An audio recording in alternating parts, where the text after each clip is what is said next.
My name is Kathy Sorbara, and today I'm here with Asia, and we are two of members of Team Cheeky, and we're going to talk to you a little bit today about resumes. As you know, this has been our theme for the month, and Isaiah and I, a couple weeks ago, we talked about kind of best resume practices, and Laura and I last week talked a bit about resume layout. And Asia and I today are going to cover the most frequently asked questions from PhDs about industry resumes. So I thought, Asia, I'd get started on one of the big questions that we have, which is, does your PhD actually count as work experience? So how do we even talk about a PhD in an industry resume? Yeah, so first of all, this is definitely one of the most common questions we get. And I think, just to state a few things about kind of academic versus industry mindset, I want all of you guys to know, first and foremost, that your PhD is in fact work experience, but you're going to have to shift how you talk about it and the story that you craft about it, right? For your audience, which is now industry, which is a different audience than you've had in the past around academia. So yes, your PhD counts as work experience and therefore should be in your work experience section of your resume, right? The key will be you guys thinking about what are some of the things that you do in your PhD that are relevant to industry, right? So you definitely have project management skills off the bat if you're a PhD, right? Because you're managing projects all the time and you're managing timelines, you're managing deadlines, you're managing budgets, you're making decisions about how to proceed with a project. Those are project management skills, for instance. You might be teaching. Those are communication skills, which are very important in industry. So you just have to kind of think about what it is that you do. And then, when you're looking at job postings and that kind of thing, you might just have to shift your mindset in how you create your story. Yeah, that's perfect. I think the only thing I would add is, why wouldn't your PhD be work experience? I mean, we're working so hard. You're in the lab every day. You're doing your research every day. That's quantifiable work experience. And it's just about recognizing what you do that's transferable to industry, as Asia said. So yeah, and I would even say, guys, you work harder than most people I've seen in industry. So you definitely want to pose it as work experience. It absolutely is. Mm-hmm. So talking a bit more, you mentioned, Asia, a lot of transferable skills. And in the discussion I had with Isaiah a couple of weeks ago, we talked about kind of the three most important parts of the resume bullet point, right? Mm-hmm. So the first is to recognize your transferable skill. And then to tie that up with work experience, something that you did during your PhD or your postdoc. Mm-hmm. And the last part is to then quantify that result. And that brings me to the next most frequently asked question, which is, how do you quantify a result of any experience that you've had? And so first I would say here, the way I see this usually posed is, I don't have any results. You absolutely do. So let me just maybe boost your confidence a little bit as a PhD. You absolutely do have results. Again, shifting the mindset. There are things like your number of publications is a quantifiable result. Now, of course, I have people ask, well, what if I don't have publications? No fear. There are other results that you can talk about. Your presentations. The number of collaborations. So collaboration in industry is a huge deal. So if you can demonstrate that you've managed a project in collaboration with other labs, and even better with labs across the globe, that's extremely important. Have you optimized a technique? Have you managed a budget? This is highly important. If you've managed a budget, I want to see that on your resume. It shows me that you care a lot about the resources of your lab, and in industry, you're going to have to care about your resources. So if you've managed a budget, no matter how big or small, I want to see what that budget is. If you have saved money for the lab in any way, big deal in industry too. So I want to see that. Have you written proposals to get grant money? Definitely you have contributed to that, right? Or you've contributed results that helped get grant money. I want to see how much that grant money was. And again, I don't necessarily care about the magnitude of the number. I just want to see that you contributed to that and that you're seeing how important it is to connect your work to the results. Mm-hmm. Yeah, that's amazing. The only thing I would add is that this part is difficult, and so it's worth taking the time to reflect on your accomplishments. And something you can talk about with your colleagues, or if you do have a good relationship with your supervisor, you could talk about it with him and get some ideas going. And it could really be vast, as Asia said. The one that I love is, you know that protocol that would take you 3 days to do, that antibody that you have to incubate for 48 hours in order for your immunofluorescence to show up. But then you realize that, well, actually you can do the whole thing in a day and you still get the same product. So there you've just increased your efficiency. And that's a business-oriented result, right? So you just have to think things in slightly different terms. You're already doing it. It's just about translating it onto paper. Yeah. And, I think it really helps to talk to somebody who's not in academia to do that, right? And to tell them the stories of what you do on a day-to-day basis, because the resume really is communicating your story.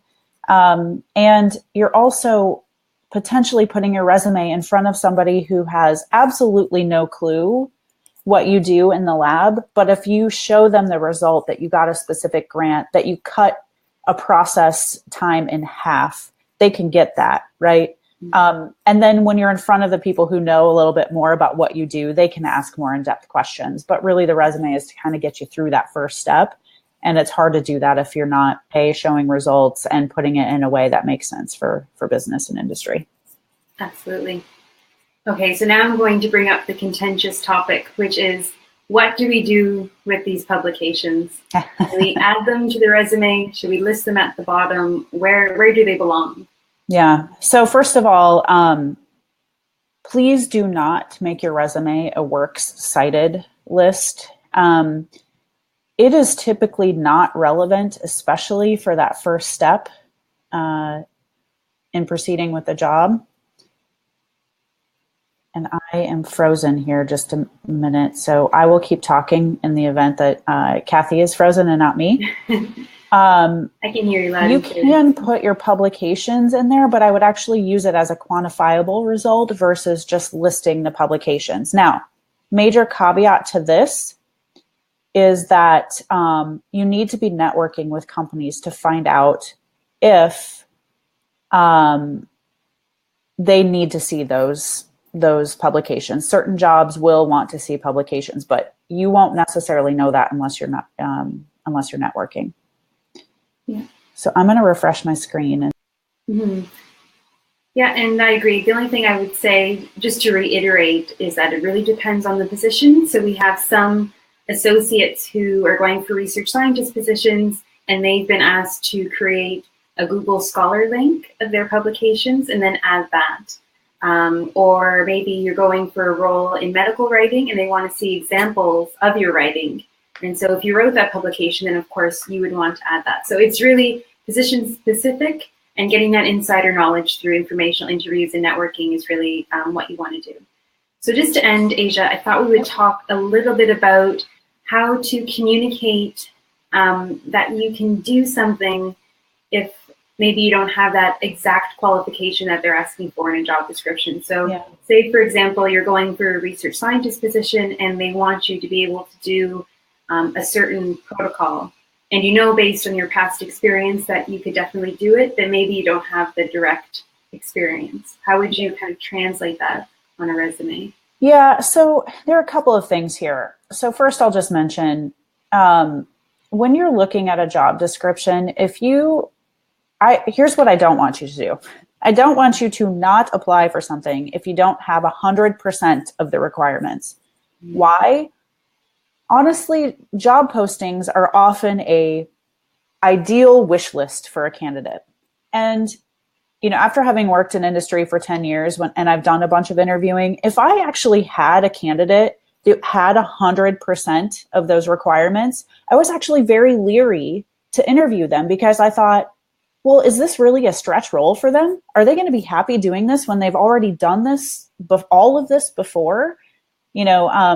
So those are the questions that go in my mind. So apply for jobs even if you don't have 100% of the requirements. B, obviously you want to communicate to people when you're applying for positions that the learning that you've had through your PhD, and there's been a lot of it, can be applied to a new thing, right? And it's all about transferable skills, right? So maybe it's that you don't have that exact technique, but you have something that's very similar, or there are similarities between the two that you can communicate, right? So you might say in a bullet, you optimized a process or a technique for a certain result that can be applied to that other thing. And maybe that's even something you'd put in your cover letter or you would address directly in your interview. But it's really about the transferable skill, not necessarily about the technical skills. Many people will assume that you have the technical skills, and you can list your technical skills, obviously, on your resume, right? But it's through the communication of the story of your transferable skills and how your experience can apply. Absolutely. So highlight your adaptability and flexibility, how you've been able to pick up tasks before in very short periods of time and show results. And what I would even say, sorry to interrupt here, is that if you can show that you're innovative and a quick learner somehow in one of your bullets, that's going to be really key. I know that in one of my bullets in my resume, I talk about how I was a pioneer in some ways in a big company, leading an effort that had never been undertaken before, right? That shows that I'm adaptable, flexible, and can learn new stuff. So if you've ever done anything, you guys do this all the time. You're constantly doing things that no one has ever done before. You're obviously seeking to come up with answers that nobody has ever come up with before, right? So you are innovative and you are doing things that can be applied to something you've never done before. You're doing it all the time. Yeah. Absolutely. Well, thank you, Asia. I think that covers what we wanted to cover for today. Do you have anything else you want to end off with? No, just, actually, yes, a couple things. I knew it. I can't stop myself. We do actually have a ton of resources already in our blog for resumes. So go to cheekyscientist.com/blog. And actually, the first couple of things that you'll see on there are related directly to resumes. There's a blog about resumes, and there's a podcast, and even some of our top trending articles are about resumes. So we have a lot more advice to provide here. So I do want you guys to check that out. And then, of course, many of you guys have been seeing that the Cheeky Scientist Association is opening up soon. So let us know if you have questions about that. I mean, that's just in a few days. And obviously, you'd get a lot more help there, too. And we'd love to have you. We'd love to help you guys out more. Absolutely. If anyone else has any questions, you can write in the comments. Asia and I will stick around and we'll answer any questions you might have. Thanks you all for joining. Thanks, Kathy. Bye.